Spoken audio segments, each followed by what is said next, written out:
시청자 여러분 안녕하세요. 오늘은 아세아 연합신학대학에서 설교학을 가르치고 계시는 신성욱 교수님을 모시고 말씀을 나누도록 하겠습니다. 예, 교수님 어서 오세요. 반갑습니다. 예, 반갑습니다. 초대해 주셨어요. 아세아 연합신학대학에서 설교학을 가르치고 계시는데 우선 아세아 신학대학에 대해서 소개를 좀 부탁드립니다. 예, 아세아 연합신학대학교는 아세아라는 이름이 말해주듯이 아시아에 있는 그 동남아 거기에 이제 학생들을 우리 학교에 초청을 해서 그들을 이제 무료로 교육을 시키고 그래서 본국으로 되돌아가서 그 학생들이 교수도 하고 또 학장도 하고 그래서 큰 복음의 역할을 감당하도록 하는 그런 선교하는 학교로 유명한 학교입니다. 아, 그렇군요. 우선 이번에 교역자 협의회에서 특별 초청으로 설교학 세미나를 하셨는데 원포인트 설교에 대해서 말씀을 주셨는데 그 원포인트 설교학이 뭔지 그 개략적인 거에 대해 이 짧은 시간에 다는 말씀 못 하시겠지만 네네. 그거에 대해서 한번 좀 말씀을 좀 부탁드립니다. 예. 그동안 이제 한국 교회뿐만 아니고 전 세계 교회에서 지금 99.9%의 목회자들이 설교를 할 때 3대지에 그 획일적인 설교를 해왔거든요. 그래서 새 설교학이라는 그 단체에서 1970년대부터 원포인트로 설교를 해야 된다라고 강조를 많이 해왔습니다. 그러나 3대지 설교는 이제 서로는 결론이 5분씩 그리고 세 가지 주제 가지고 한 7분 정도 이렇게 하면 3대지 설교 30분짜리가 나오는데 원포인트 즉 한 주제를 가지고 30분짜리를 만들어 본 경험이 없기 때문에 지금 한국교회 신학생들과 또 목회자들 대다수가 원포인트로 설교를 하고 싶어 합니다. 그런데 원포인트를 가지고 어떻게 30분짜리 설교를 만들 것인가 그 때문에 원포인트를 시도를 못 하고 있어요. 원포인트하고 이제 그 3대지의 차이점을 얘기하자면 이제 3대지는 첫째, 둘째, 셋째 이렇게 해서 세 가지 주제를 갖고 설교를 하는데 원포인트는 주제가 딱 하나입니다. 근데 왜 원포인트로 해야 되느냐 하면 일단은 이제 그 설교를 하는 데 있어서 설교의 프레임을 항상 3대지로 한다는 것은 너무 획일화되어 있기 때문에 이제 그런 점에서 3대지 설교에 지금 많은 교인들이 좀 질려 있는 가운데 있고요.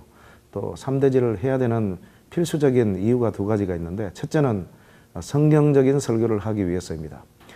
성경의 저자들은 원포인트로 주로 이제 메시지를 전했는데 우리 한국교회 목회자들은 본문이 한 절이어도 주일이 되면 어김없이 3대지가 나오기 때문에 본문을 해칠 가능성이 많습니다. 쉽게 얘기하자면 본문이란 밭 속에 그 산삼도 들어있고 도라지도 들어있는데 정작 중요한 산삼 한 뿌리는 놓쳐버리고 덜 중요한 그 도라지 세 뿌리를 캐서 이제 먹이는 꼴이 많이 되죠. 그리고 또 도라지도 한 뿌리밖에 없는데 이제 3대지를 만들어야 30분짜리가 나오니까 주일이 되면 어김없이 도라지 세 뿌리, 본문에 없는 두 뿌리 또는 한 뿌리를 첨가해 갖고 이제 그렇게 3대지 설교를 하다 보니까 이제 3대지 설교는 첫째로 비성경적이고 그 다음 두 번째는 이미 많은 분들이 알고 계시지만 3대지를 일주일이 지나면 기억을 못합니다. 이제 설교를 지난주에 했던 또 준비하고 만들고 또 1, 2, 3, 4부 대형교회는 1, 2, 3, 4부 설교를 하죠.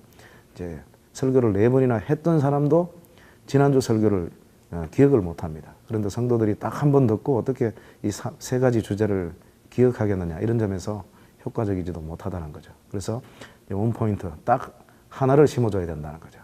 근데 문제는 3대지 설교에서 원포인트 설교를 하고 싶은데 하는 방법을 몰라갖고 지금 원포인트를 시도를 못하고 있는데 저는 10여 년 전부터 어떻게 하면 한 주제를 가지고 30분, 40분, 심지어 1시간짜리 설교를 만들어내는가 이제 그 부분을 많이 연구를 했습니다. 이제 그러다 보니까 여러 가지 이제 원포인트의 드라마틱한 설교의 프레임들을 많이 이제 개발을 하게 되어서 좀 독창적인 강의가 진행이 되는 경우에 해당됩니다. 3대지의 설교의 문제점은 본문의 관점에서 벗어난 네. 설교의 가능성이 많다. 네. 그래서 그걸 좀 지양을 하고 원포인트 설교를 하는 방법으로 좀 전환을 좀 해야 된다라고 이렇게 네. 목사님 말씀을 해주셨는데 제가 어떤 집회를 하는데요. 네. 본문을 읽더라고요. 목사님이. 네. 그리고 설교를 하시는데 본문하고는 전혀 상관이 없는 네. 360도 다른 말씀을 하시길래 네. 제가 굉장히 놀랐습니다. 차라리 그럼 자기가 지금 하고 있는 그 설교 내용에 맞는 본문을 택하든지 네. 이렇게 했으면 설교가 나쁘지는 않았는데 전혀 본문하고 상관없는 설교를 하실 때 네. 굉장히 제가 놀랐어요. 예. 그런 경험이 있는데 그런 말을 하더라고요. 설교를 활주로처럼 이륙할 때만 이용하고 네. 비행할 때는 전부 자기 소리 하다가 그렇죠. 착륙할 때 살짝 이용하는 거 맞습니다. 이런 게 바로 3대지의 설교에서 오는 단점이 아닌가 생각하는데 네네. 목사님 거기에 대해서 한 말씀 좀 해주시죠. 예, 예. 그게 이제 3대지 설교라기보다는 3대지 설교는 하나의 이제 설교의 스타일이고요.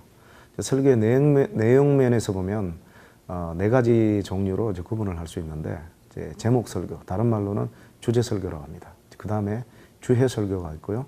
그다음 본문 설교, 그리고 마지막 네 번째가 강해 설교인데 이 주제 설교, 다른 말로 제목 설교가 대부분 경우 이제 본문보다는 본인이 먼저 제목 또는 주제를 정해놓고 본문을 들러리로 세우는 조금 아까 이제 사회자께서 말씀하신 것처럼 본문은 완전히 들러리, 그러니까 수행할 때 디딤돌로만 이렇게 사용하고 자기 마음대로 이렇게 자유형으로 이제 쑥 들어가는 이제 그런 걸로만 하는 설교가 바로 이제 주제 설교 또는 이제 제목 설교라고 할 수 있습니다.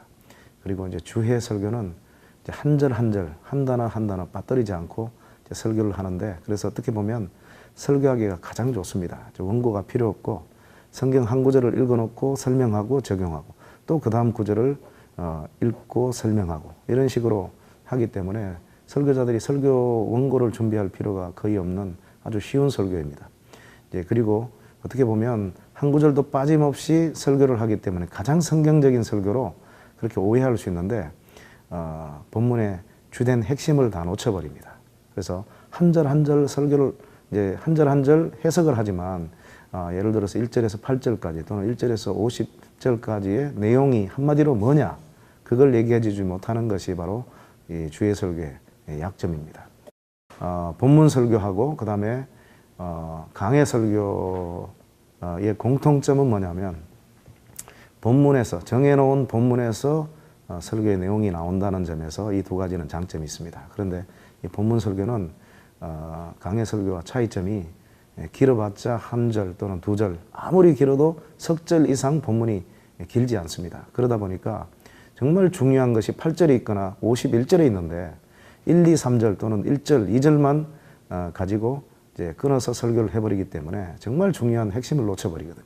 그래서 강해 설교가 되려면 적어도 8절 이상의 본문을 정해야 그 본문 저자의 핵심 메시지, 원포인트의 핵심 메시지를 제대로 드러낼 수 있습니다. 이제 그런 점에서 목사님 말씀하신 본문은 들러리로 세우고 자기가 하고 싶은 얘기를 하는 이제 그런 설교들이 과거에 너무 많았고 지금 그분들이 다 천국에 가셨지만 아직도 우리 후배 설교자들 가운데 본문을 들러리로 세우는 그런 설교자들이 적지 않음을 봅니다.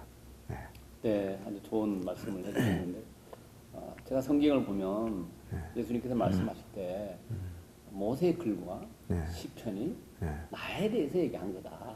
이렇게 말씀을 예수님 직접 하셨는데 그렇다면 성경을 이해하거나 설교하거나 연구할 때 핵심과 포커스는 예수 그리스도는 누군가, 하나님 말씀이 무엇을 우리에게 주시려고 의도하는가, 이것에 포커스를 해야 된다고 생각이 되는데 많은 이 한국 교회 흐름 속에서 축복, 성공 이런 것에 포커스를 많이 맞췄다고 생각이 좀 됩니다. 어떤 교회는 제가 52주를 나가봤는데 한 번도 예수님을 얘기한 적이 없어요. 복 받는 비결, 윤리적으로 도덕적으로 좋은 성도가 되는 뭐 그런 길, 방법 이것만 설교하는데 목사님 그 부분에 대해서 어떻게 생각하십니까? 그것도 이제 좀 오해들이 많이 있는데요. 제가 총신 신대원 다닐 때 그때 화란 교수님이죠. 고재수라고 하는 한국말로 된 이름인데 고재수 교수님이 쓰신 구속사적 설교의 이론과 실제라는 아주 얇은 책이 나왔습니다. 그 책이 나와서 구속사적으로 하나님 위주로 십자가, 예수님 위주로 설교를 많이 해야 된다. 지금 설교들은 인물 중심으로 도덕적이고 윤리적인 설교가 많이 되고 있다. 이제 큰 찔림을 줬죠. 그래서 그 당시에 적지 않은 분들이 구속사적으로 설교해야 된다. 내 설교에 하나님과 예수님과 십자가가 없다는 데 대해서 상당히 죄책감을 많이 갖고 있었는데 그 책을 읽으면서 내 설교가 하나님 위주로 십자가 위주로 예수 그리스도 위주로 돼야 되겠구나 해서 적지 않은 분들이 예수님 위주로 십자가 위주로 본문을 해석하려고 애를 썼습니다. 그런데 한 달이 못 가고 길게는 반년이 못 가고 다시 원위치해서 인물 중심으로 도덕적이고 윤리적이고 이제 뭐 기복적인 설교를 이제 하게 됐어요. 왜 그런가 하면 모든 본문에 예수님을 찾기가 참 힘들거든요. 또 모든 본문에 십자가가 있는 게 아니기 때문에 억지로 그렇게 십자가를 집어넣고 또 예수님을 집어넣는 자체도 또 문제가 있거든요. 그래서 한국교회 설교자들 보면 소수는 예수님 위주로 십자가 위주로만 설교하고 있고 그 다음에 대부분의 또 목회자들은 예수님이나 십자가나 하나님에 대한 얘기보다는 성경에 나오는 인물들을 중심으로 도덕적이고 윤리적인 설교를 많이 합니다. 근데 효과는 십자가나 예수님 설교를 하는 것보다도 인물 중심으로 다양한 사건을 갖고 다양한 인물을 가지고 설교하는 것이 훨씬 더 프레시하고 청중들에게 어필이 됩니다. 게다가 예수님은 하나님이고 또 성경의 인물들은 우리와 똑같은 인물이기 때문에 예수님을 본받으라 라는 말씀보다도 우리와 똑같은 어떤 아브라함을 본받아라 그러면 훨씬 더 우리에게 좀 도움이 되고 유익하다 그런 생각들이 있거든요. 그래서 아직도 이제 구속사적으로 뭐 하나님 위주로 설교하기보다는 인물 중심으로 설교하는 경우가 많습니다. 자, 그러면 인물 중심의 도덕적 윤리적인 설교를 그만하고 하나님과 십자가 위주로만 설교해야 되느냐? 그것도 또 하나의 극단입니다.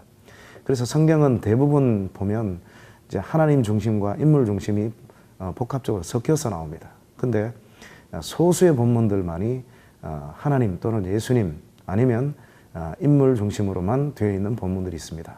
그러면 어떻게 우리가 설교해야 되느냐? 본문에 있는 대로 설교하면 돼요. 그래서 비근한 예를 들어보면 요즘 뉴욕에 있는 그 팀 켈러 목사님이 상당히 한국에서 어필이 되고 있거든요. 근데 제가 2년 전에 시카고에 와서 가족들하고 지내면서 팀 켈러 목사님의 설교를 이제 분석하다 보니까 그분도 치명적인 결함이 있는 것을 발견했습니다. 그분의 결함이 뭐냐 하면 모든 본문, 모든 사건들을 예수님하고 그 관련시켜서 해석하려고 하는 아주 안 좋은 버릇을 갖고 있더라고요. 예를 들어서 다윗이 골리앗과 싸워서 승리한 사건을 가지고 다윗이 승리함으로써 이스라엘에게 구원이 왔듯이 그 다윗은 예수 그리스도를 상징한다는 거예요. 결국은 예수님이 십자가에 돌아가시고 부활 승천하심으로써 예수 그리스도를 구세주로 믿는 모든 사람에게 승리를 가져온 사건이다. 그렇게 그 본문을 갖고 예수님과 연결시켰어요. 근데 사실 그 본문은 예수님과 연결시킬 근거가 전혀 없습니다. 그 본문은 오히려 사울 왕은 이스라엘 왕이지만 하나님의 마음에 합한 왕이 아니란 것이 거기서 드러났죠. 그래서 정말 그 다윗처럼 하나님의 약속을 신뢰하고 골리앗이 자기보다 더 위대하고 더 막강해 보여도 하나님이 그 이방 땅을 그들에게 주셨기 때문에 그들을 정복하라고 말씀하셨거든요. 그 약속과 약속에 신실하신 하나님만 신뢰하고 믿음으로 나아가야 되는데 그러질 못했어요. 왜냐하면 처음부터 하나님 마음에 합한 왕이 아니었어요. 하나님이 이스라엘의 왕인데 왕을 달라고 계속 이방처럼 왕을 달라고 하니까 하나님이 한번 맞바라고 주신 왕이 그 사울 왕이었습니다. 그래서 처음에는 겸손하고 그럴듯했는데 점점 그의 진가가 노출되죠.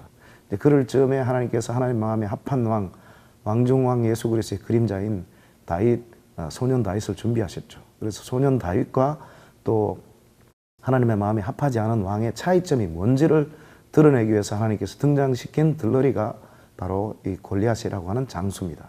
근데 이스라엘의 왕인 이 사울 왕은 믿음이 없어갖고 하나님에 대한 신뢰가 부족해서 텐트 안에서 벌벌 떨고 있었는데 소년 다윗은 오직 하나님의 약속과 약속에 신실하신 하나님만 신뢰하고 믿음으로 싸워서 승리한 케이스거든요. 그래서 그 본문에서는 우리도 이런 어려움, 장애물을 만날 때 본문의 다윗처럼 하나님과 하나님의 신실한 약속만을 믿고 믿음으로 전진하자. 그게 본문의 핵심 메시지인데 거기에 예수 그리스도를 억지로 집어넣으면 그게 잘못된 영예가 되는 거죠. 그래서 무조건 예수님과 십자가와 하나님을 집어넣는다고 그 성경이 제대로 해석되는 것이 아니란 거죠. 그래서 성경은 아까 이제 사회자께서 말씀하셨는데 구약의 말씀이 나를 위해서 말한 것이다. 나에 대해서 말한 것이다. 또 사도 바울 같은 경우도 예수 그리스도 십자가 외에는 내가 전하지 않기로 했다. 또는 설교하지 않기로 했다. 이렇게 적용할 수 있는데 그러면 예수님이 자기에 대해서만 얘기했느냐? 그러진 않거든요. 바울이 예수님에 대해서만 얘기했느냐? 그러지 않습니다. 처녀에 대해서, 결혼에 대해서, 우상 제물에 대해서 수도 없는 그런 말씀들을 전했거든요. 근데 그 모든 말씀들이 예수 그리스도와 하나님과 관련돼서 그렇게 적용되어지는 거지 설교하면서 무조건 예수님만 또 하나님만 얘기해야 된다는 법칙은 없거든요.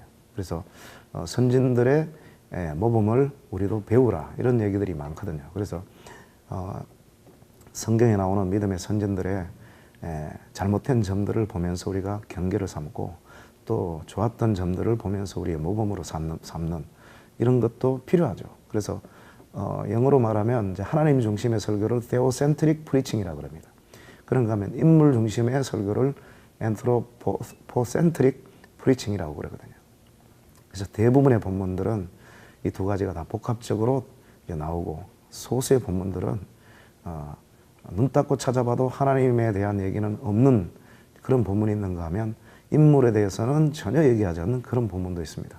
그래서 본문에 있는 대로만 이제 설교를 해주면 되죠. 근데 아직까지도 사회자께서 지적하셨듯이 하나님보다는 인물 중심의 설교들이 너무 많이 되고 있다는 것, 그것은 이제 지적이 되어야 될 부분이죠.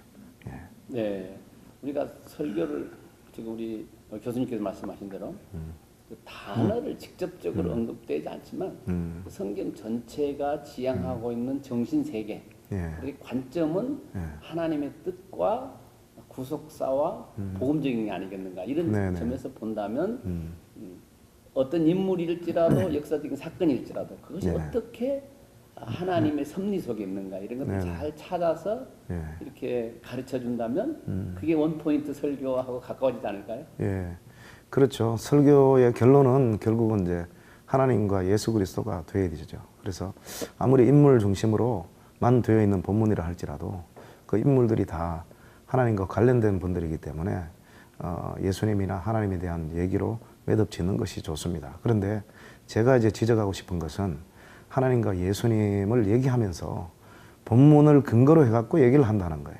몇 절에 이것이 되어 있다라든지 이렇게 해버리면 이제 문제가 생기고요. 몇 절과는 상관없이 이 아브라함이 이렇게 창세기 12장에서 위대하게 정말 헌신과 순종을 할 수 있었던 비결이 뭐냐. 하나님이 그동안 버리지 않고 우리 사람 같으면 한 번 약속을 신뢰 못하면 다시는 그 사람과 계약을 하지 않고 약속도 하지 않지만 하나님은 무려 5번이나 창세기 12장, 15장, 16장, 17장, 18장 무려 5번이나 하나님의 약속을 신뢰를 못했음에도 불구하고 끝까지 참아주시고 다시금 약속을 재확약시켜 주시고 그것도 부족해서 시청각 교제까지 활용하셔서 그를 밖으로 데려나가서 하늘의 별을 보라 네 자손이 이와 같을 것이다 라고 참아주시고 배려해 주시고 계속적으로 그의 믿음을 북돋아 주셨기 때문에 결국은 창세기 22장의 주인공도 아브라함이 아니라 아브라함을 아브라함 되게 만드셨던 하나님이라는 사실이죠. 그래서 결국은 하나님이 마지막에 주인공으로 등장돼야 되는 것은 정상입니다. 예. 그 설교의 방향을 어떻게 잡아야 되겠다. 예. 이런 것들에 대해서 한 말씀 해주신다면 물론 이 짧은 시간이기 때문에 간략해서 예. 좀 그 팁의 메시지 네네. 좀 한번 좀 주십시오. 네네. 한국 강단이 지금 일단 보면 비성경적인 메시지들이 너무너무 많습니다. 성경 실력이 너무 없어요. 이제 그리고 성경 실력만 없는 것이 아니고 그 성경을 갖고 원고를 작성하는 원고 실력도 너무 없습니다. 국어 실력이 너무 없고요. 그래서 목회자들이 이제 신학 교육을 할 때 신학교 때부터 인문 고전을 많이 함양해야 된다고 생각합니다. 너무 책을 읽지 않아요. 그래서 이제 다른 강당과는 차별화되는 설교들이 많이 나오지 않고 이제 성경을 해석하는 그런 눈들이 상당히 좀 문제들이 많고요. 그다음에 또 이 적용 부분이 되게 약합니다. 본문 분석은 특별히 이제 저는 보수교단에서 자랐고 또 총신에서 10년을 강의를 했는데 이제 성경 본문 얘기는 많이 합니다. 근데 본문이 전달돼야 될, 본문을 먹여야 될 대상들인 너무너무 소중한 영혼들인 이 청중 분석이 너무 부족합니다. 그래서 본문 분석의 시간을 거의 다 보내고 이 청중들에게 어떻게 내가 발견한 이 보화를 맛있게 양념을 치고 요리를 해서 먹일 것인가, 이 부분이 약하기 때문에 보수 교단일수록 본문 얘기는 많지만 전달 부분이 상당히 문제가 많습니다. 그래서 성경 실력도 키워야 되고 그 다음에 원고 작성을 하면서 특별히 청중들에게 잘 어필할 수 있는 구체적인 적용이 들어가야 되고 또 가장 중요한 것은 이제 설교의 전달 부분인데 원고를 보고 설교하는 분들이 꽤 많습니다. 85%가 원고를 보고 하고 있고 그래서 원고를 보고 하는 사람 손 들어보라. 제가 강의하면서 이제 이렇게 앙케이트 조사를 해보면 한 85%가 손을 들어요. 원고를 안 보고 했으면 좋겠다는 분 손 내려보세요 하면 100% 다 내리거든요. 그래서 전도사 때부터 첫 설교부터 원고를 보고 하는 것이 숙달이 되어져 버리면 원고에서 탈피하기가 거의 불가능에 가깝습니다. 그래서 제 예배 설교학 이 석박사 과정에 들어와야만이 고칠 수 있는 이제 아주 이제 못된 버릇이 어려운 버릇이 되어 버렸는데 그래서 이제 적어도 목요일 금요일까지는 설교 원고를 다 작성하고 마지막 토요일 정도는 그 설교 원고를 한 10번 정도 읽습니다. 읽으면 많이 외우거든요. 그리고 나서 아무도 없는 강대상에 올라가서 실제로 설교 시연을 하는 훈련을 해야 됩니다. 물론 기도도 하고 성령의 도움도 요청하고 능력도 받고 그러면서 설교 시연을 통해서 원고를 많이 외운 상태에서 청중들과 아이 컨택트를 하면서 이제 설교를 해야만이 이 설교가 어필이 되는 설교가 될 수 있는데 그래서 설교의 중요한 설교의 내용인 성경, 그 다음에 원고 작성, 그리고 설교의 전달 이 세 부분 다 신학교에서 제대로 배우지 못하고 훈련을 받지 못해서 오늘 한국교회 설교가 이렇게 흘러가지 않나 그런 생각을 합니다. 그래서 이제 그 신학교를 졸업한 목회자들도 이런 세미나에 오셔서 새롭게 이제 설교학에 대해서 좀 배우시고 아니면 또 신학교에 가셔서 청강을 해서라도 좀 들으시고 나름대로 부단한 노력이 필요하다고 생각합니다. 예. 세미나를 통해서 네. 가르침을 통해서 한국 교회 강단이 복음적으로 또 본문 중심적으로 네. 이렇게 변했으면 좋겠습니다. 네네. 예. 목사님 오랜 시간 동안 수고하셨습니다. 네, 감사합니다.